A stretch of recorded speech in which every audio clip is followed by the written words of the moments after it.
football. We were indeed talking there about Livingston and going into that semi-final with a chance to reach the final. Now we move on to another topic, which I think is relevant to a lot of people, based on the complaint that Neil Lennon made with regards to the St Johnstone dressing room. Now, this opened a can of worms because quite a number of people were angry, including, of course, Callum Davison, who mentioned that they've been trying at St Johnstone, among other clubs, to put protocols in place. Yeah, I think obviously the statement sort of speaks for itself. It's probably something that we want to get involved with. I think we put a statement out just to correct any wrongs. We work very hard to try and sort of meet the protocols, which is difficult. And I think we try and do our best to always do that. And I just think the statement just sort of probably just shut the door on it, really, and ended the conversation there and then. Well, the Joint Response Group have got a list of things that they want to obviously look into with this. And as you can see, right now, all clubs are asked to conduct a review of operations and protocols, dimensions of each changing room and the position of each changing station, position and size of screens, dividers, doors and windows in the changing room, dimensions of the shower room, position of the shower heads and drains, dimension of any other rooms used by players and coaches. Now, I don't know about you, Hugh, but this is basically, it's opened a can of worms that all these issues, all this should have been predetermined back in March. When they were in a situation like this, this should all have been looked over before anybody even kicked a ball again. Yeah, and it's been so difficult as well, Peter, because it's been, Stephen will know better than anybody, the difficulties that have been, and the challenges introduced for players in terms of changing, in terms of dressing rooms, the kind of things that we don't know about. You had Neil Lennon talking about the other day there about 3 buses for a handful of players getting to grounds. So I think it's impossible to say how well or how badly the protocols are being observed. Most clubs that I've talked to say that they've been really strict on it and are adhering to it very, very closely. So now the JRG is going to go in and enforce it again. But as you say, we're now a year into the pandemic. All seems a bit late in the day. Yeah, absolutely. And we're now in a situation, Stephen, where I think players, coaches, backroom staff are now living in fear because there's been that many, reappraisals of what's allowed, reevaluation of what rules are in place. Yeah, I think there is an element of it has constantly changed, and that isn't nobody's fault. Everybody's reacting to it. But like things like the buses and certain amount of players in change rooms and that all needs to be crystal clear. There you go. That's what's happening. This is the only way it's allowed to be used effectively. Now, us as a club, we are very strict on everything that's done, whether that, in terms of even entering the building, that is now, I'm glad to say that it is becoming second nature for most people in terms of in the building, you've got to have your mask on, the social distancing, everything like that is now becoming more normal than it did way back in the summer. There was a lot of staff constantly picking players up on things, but it's really difficult. It is really difficult because we have had rules change. There was one point we were allowed on one pitch, then for 2 weeks later we weren't allowed to train on it, and then now we're back to now that we've put a risk assessment in, we are able to train on it. But I think the problem does come that there isn't enough bodies, staff, if you like, to go around every single club and point out every part that needs to be a certain way. It's kind of left to the clubs to do a lot of it, but they're also doing their day-to-day job. So it's a tricky one, but I think as the months go on, there is more information coming. Yeah, undoubtedly. Anyone who slips up, it'll be all over the pages again. It's we're treading on eggshells with this one, but we'll wait to see what comes from all the other stricter regulations and the people who are covering all the clubs to see whether they've got it all in place. It's an ongoing situation. Anyway, apart from anything else, Livingston and St Mirren is one semi-final. Who do you think's going through then, Stephen? I heard you say earlier, you think Livingston? I think so. I think they're going into it with the most confidence out of all four teams for me. I think they're the most confident and they're playing very well and a great run. So I think they'll continue that on to Sunday and get through to the final. Okay, Hugh, how do you see it? Much the same as Stephen. I mean, I think the League Cup semi-finals this week obviously overshadowed with so much, but they're really intriguing, Peter, and they're offering four clubs the chance to win a trophy, which is fantastic. So, but I think I'll go along with Stephen. I'm very impressed with St Mirren, the way Jim Goodwin approaches the game, the way he looks at things, sets up tactically. But as he said last night, there's really not much, not much really tactical analysis demanded of Livingston. They tend to play the one way. They tend to have their strengths are pretty consistent. I just think that they're in such a strong run at the moment, and as most people will accept, confidence is such a huge thing in football. I think Livingston will just nick it. I think it'll be close, but I think they'll just nick it. Yeah, Ruffy, just a quick one on this one. If ever there's a manager who's able to relay to the players what it's like, I mean, Jim Goodwin has won it as the captain of St Mirren, and then he's got the chance to win it as the manager of St Mirren. Yeah, and that'll be the motivation. That I don't think there's much between the two teams either. I particularly think it'll go the whole road. Although Livingston are doing particularly well, and I think we all agree they are the team in form, they're now going into a game. It's a one-off game. It's a different kind of pressure. The players will have to deal with the pressure of playing in a semi-final and having to overcome that. So it'll be a new thing for a lot of them getting into that game, although they're on a good run. So I don't think there's anything between the two teams in a one-off game. So I'm anticipating it going extra time and penalties. Okay, we're going to hear from Jack Ross very shortly as well. We'll be talking Ronaldo, talking refereeing decisions too. Thanks very much to the thousands and thousands of people who message us with their points about their favourite team. Paul McCall, I always like to keep up to date and try and tell lots of people who message the programme in. We've had a few who said to us that we should try and ban some of the people who leave unsavoury comments. Believe me, right across YouTube and Facebook, we try and ban hundreds of people who really don't know how to conduct themselves. Paul McCall, this is possibly not the show for you. You'd be as well going to a place where lots of other dafties go, and you can troll yourself on that particular platform. Here we talk about football. We like to talk about the positives of it all. I know Stevie will probably have a little smile there, but every now and then, Stevie, I like to just take the baseball bat out and batter a few people who are less than decent. Anyway, apart from anything else, Ruffy, your old team are the favourites, Hibs, to win the League Cup. Yeah, I just think that the manager has got a lot of good players at the club. He's had a lot of additions. He's trying to cover all the bases. When they're on song, I think they're good to watch. Again, they can be a wee bit vulnerable at the back as well. We've seen occasions when Hanlon has maybe let himself down a wee bit, and Porteous as well. But on the day, I think if they bring their A game to this particular game, I think they should win it. I think they've got the players to win it. I like, obviously, Boyle, Wide. I think the strikers are there. They've been there, they've just been there as well. Obviously, the disappointment and Azy beating them.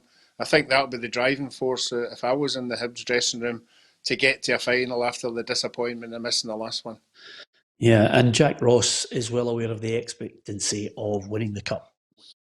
One of the clear ambitions that we've had from day one of pre-season is to win silverware this campaign. So we have put the expectancy in if you want to call it pressure, but expectancy upon ourselves from that first moment of pre-season as players and staff, and we've had this constant drive towards it. It's not easy, it's tiring, it's relentless in terms of your work to do it. So now we're in the semi-finals of another cup. It wouldn't matter what teams were involved in at this stage. That expectancy upon us and that ambition for us to win silverware this season has been there and will continue to be there. Yeah, they're up against the St Johnstone side. They've not really been in great form.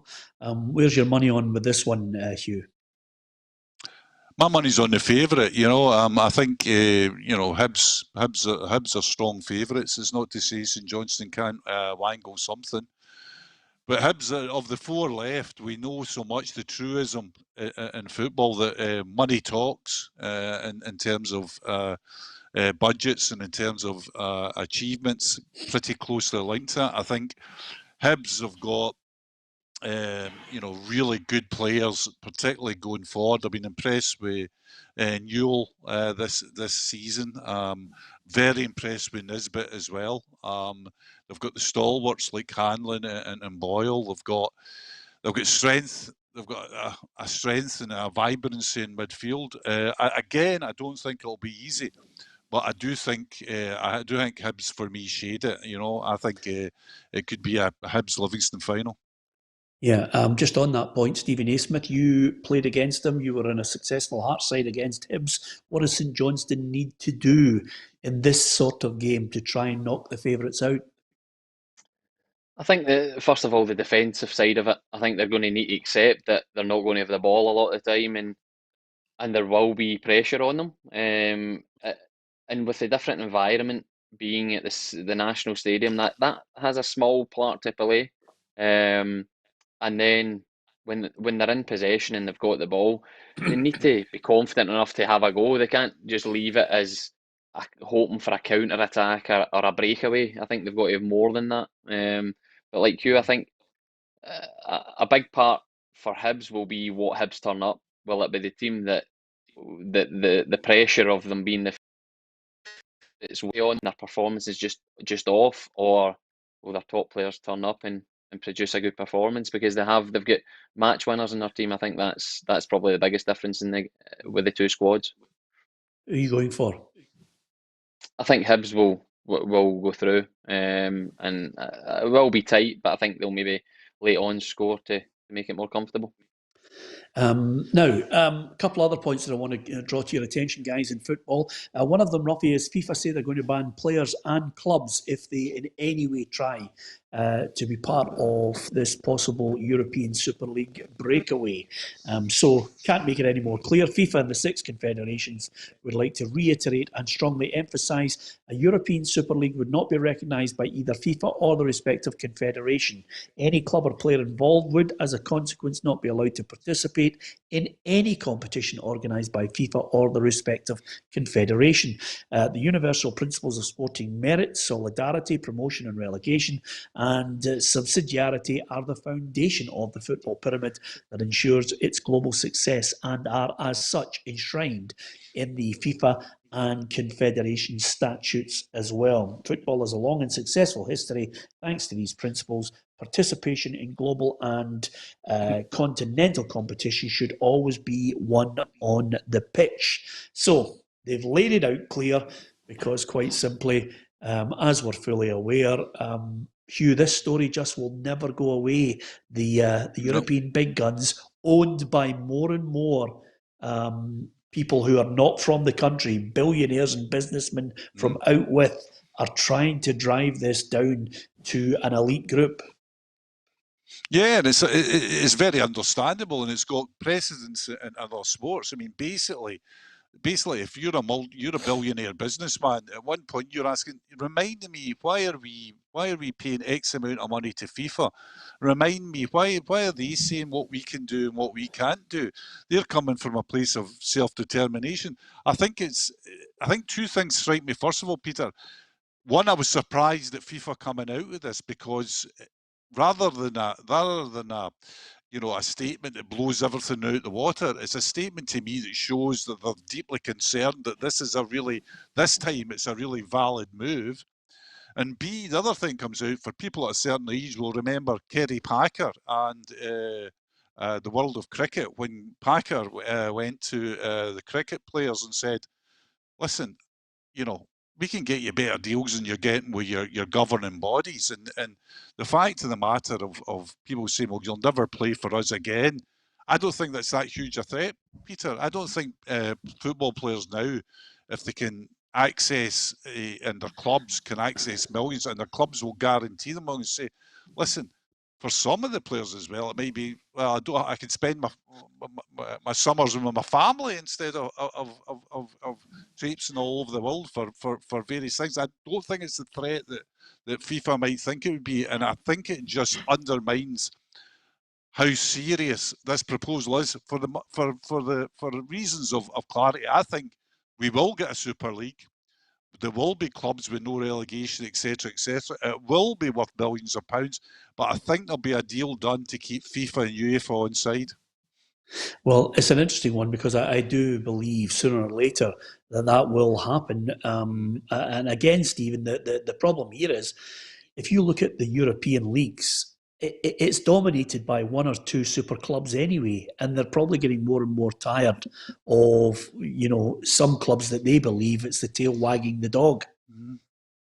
Yeah, they'll definitely see it as, even in Scotland, you see it that people think the old firm have got too much power. The old firm potentially feel that why are we getting held back and having to abide to rules where we bring in the most revenue and things like that. So in my whole career, it's been something that's been talked about and talked about.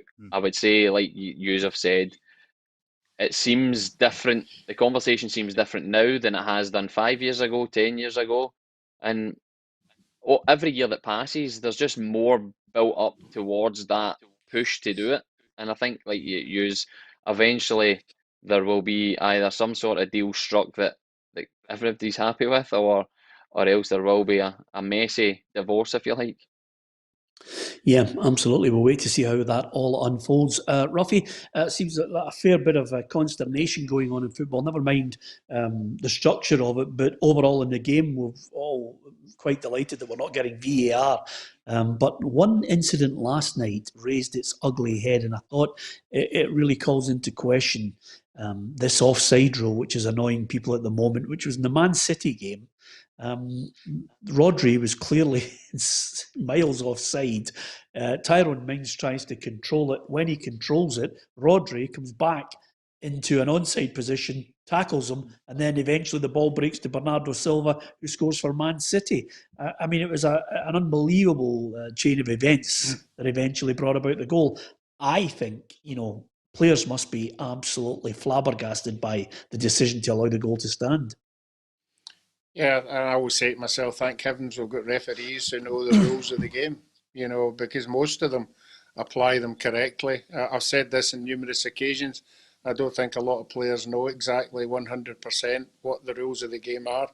And again, it's all about how you judge it and how you see it. And that's why the referees most of the time get criticised, because we all think that they're not getting the big decisions correct.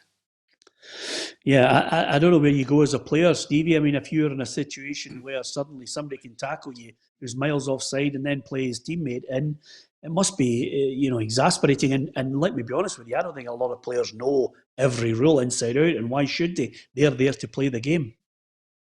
No, I think going to the main black and white rules of every aspect of the game, not many players will know that, but the incident last night, I think is a prime example of that grey area. For me, I'm saying Mings has not got the ball under control. Yes, he chests it, but he's not got the ball under control. He doesn't know anything that's happening around about him. And subsequently, Man City got him score, and it was a massive moment in the game because as much as it was a great game, it wasn't as if City were running away with it. And for players, that's the frustration. I think the pulling of jerseys or the handballs that are missed and that are penalties, VAR's good at coming in. Yep, penalty, move on. But this, when the ref gets the kind of hand to the ear as if, right, VAR, Mings, I guarantee, is sitting there thinking, right, brilliant, they'll get the right decision. And then for the win to be taken out yourselves when the refs and that are saying, no, go, it's frustrating to say the least. Yeah, absolutely. One man who won't be frustrated, Ruffy, is Ronaldo. He's now the all-time top goal scorer in the world. Amazingly, everybody touted him as being on the verge of that record. He scores against Napoli. He gets the record. I mean, the figures are incredible for this man. He's overtaken Joseph Bican. But then, would you believe the Czech Republic FA came out and say, no, he's got another 65 goals to go. I mean, come on. I mean, he's either got the record or he's not. They had plenty of time to actually distance himself from it and make the statement. Now that he's got it, I think everybody should applaud him. Yeah, I think they have to produce the evidence that he's not broke the record. That would be the right thing to do. But I think you saw when he scored the goal, he had just made his mind up that this is the record broken. So you could see it, and it is an incredible record when you look at the breakdown of the goals that he scored and where he scored them, as well. It's absolutely unbelievable. It's amazing, though, that we're still in this battle, Stephen, with who's the best player. Because he still keeps pushing the boundaries from winning it in England, winning the title in Spain, winning the Champions League, and then, of course, winning the title with Juventus. Yep, I think that the debate of Pele, Maradona, Ronaldo, and Messi, there's always going to be an angle to it. But when I seen he got the record and it came up with the record goal scorers, Messi's now kind of 716 or 19, and I was like, the first question that came in my head was, will he beat it? Will he beat it in his career? Which will be the next debate, I suppose. But the numbers are incredible. They're scoring more goals than more than 50% players play career games. It's absolutely incredible. Yeah. It's a very good point. How to make yourself feel inferior, Hugh, once you look at the stats that these guys are firing in there. Well, I don't feel that inferior, Peter, because I was going to put in an objection in as well, because I think that 67 team for St Joe's Primaries team, I'm sure I scored more than 760 goals that year. But the thing about it's great when you're talking about the greatest players of all time, because it's a great pub argument. It's great to talk about.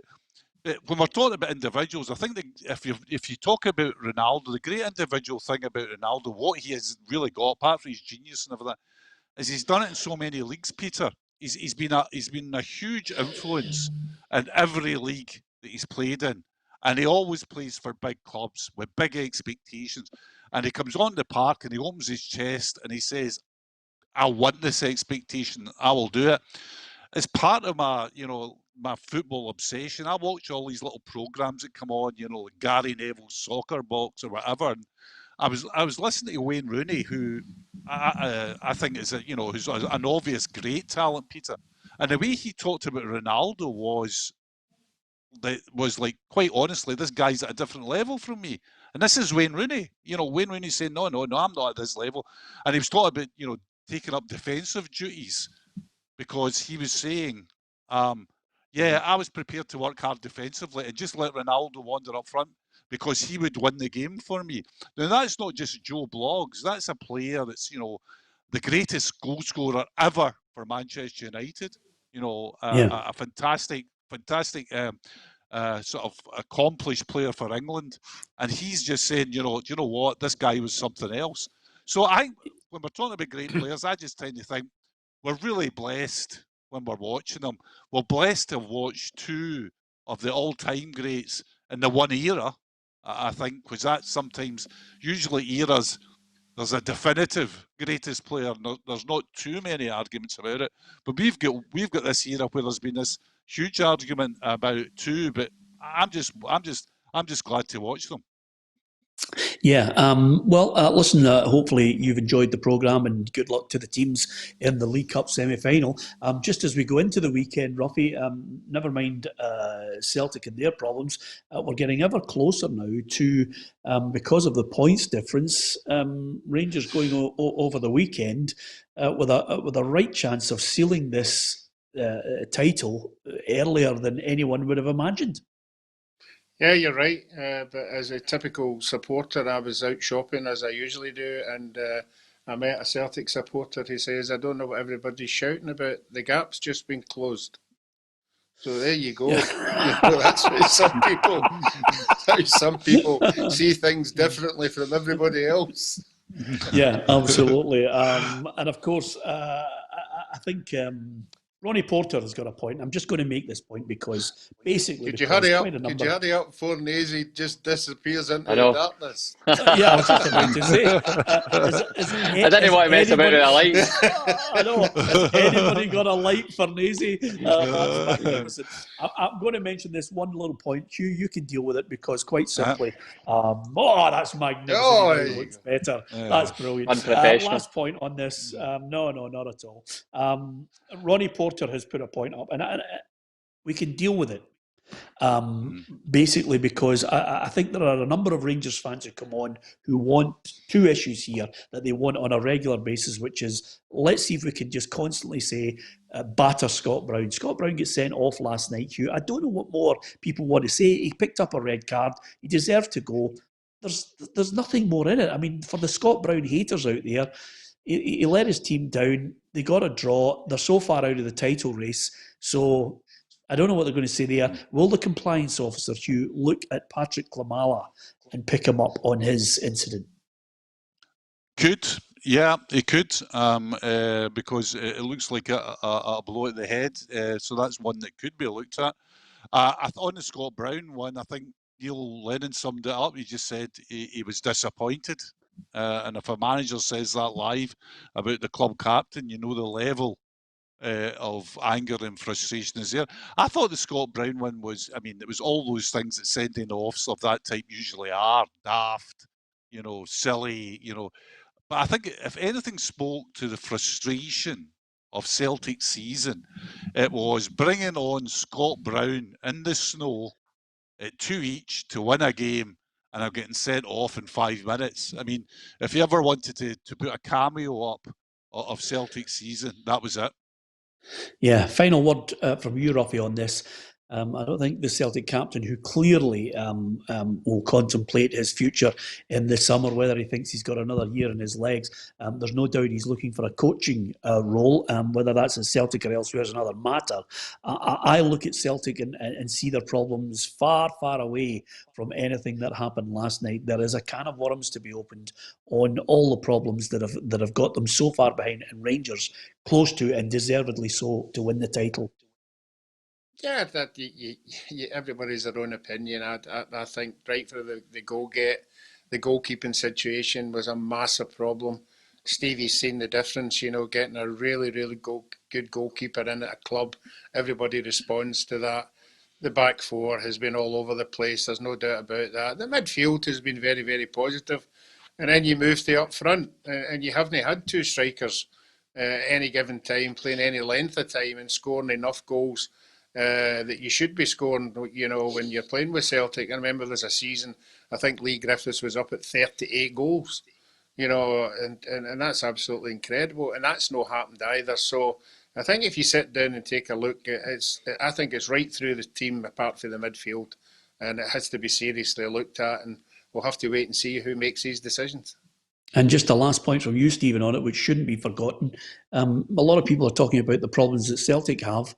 And quite a few have taken their eye off the ball of the credit that should go to Steven Gerrard and the team that's just relentlessly won matches. Yeah, I think the last year, 2 years, there's been a lot of lessons learned. The managers came in and pushed the club massively forward. Then he had his dips and his fall away after the Dubai trip last January. But the signings he's made have now settled. They're now consistently performing. And he's built a squad not only that's 10, 12 players that you need to rely on, he's got 15, 16 players who are all contributing. And that's why they're doing so well on all fronts. I think the European games have been fantastic. The consistency in their performance in the league has.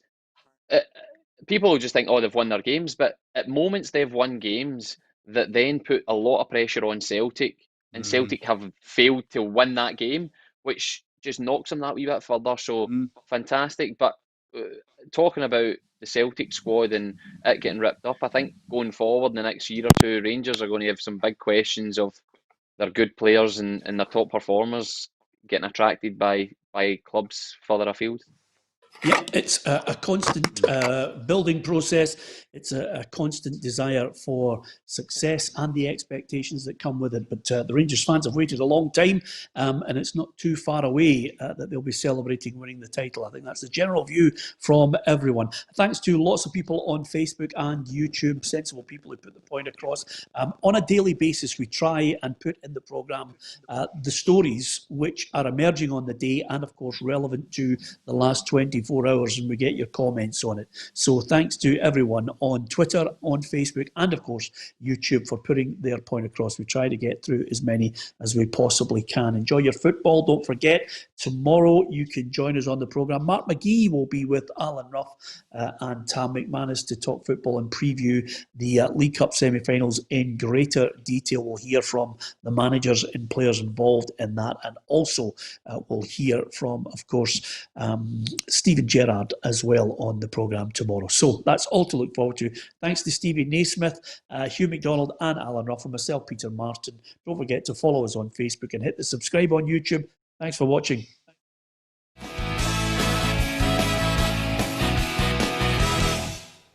Expect the best used car deals guaranteed. Visit arnoldclark.com.